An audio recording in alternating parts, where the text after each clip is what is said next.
এই যে আলু গাছ দেখতে পাচ্ছ তো, এইগুলো হচ্ছে কি আলু গাছ।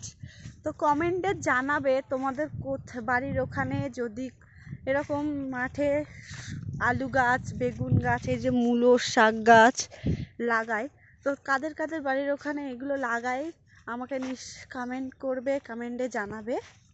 তো এখন আছি আমার দেশের বাড়ি, আমি মানে আমার বাপের বাড়িতে।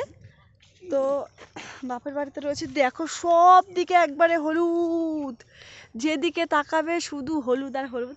মানে এই সিজনটাতে এসে যদি তুমি সর্ষে গাছ মানে মাঠেই না আসো, তাহলে মাঠের ভিউ তুমি নিতে পারবে না। আর মাঠে এত মজা এই সময় এসে, তো প্রচুর মজা লাগে এই সময় মাঠে এসে।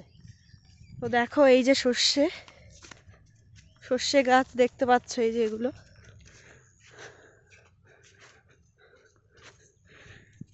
দেখতে পাচ্ছ তো কি পরিমাণ সর্ষে হবে তাহলে এইবার।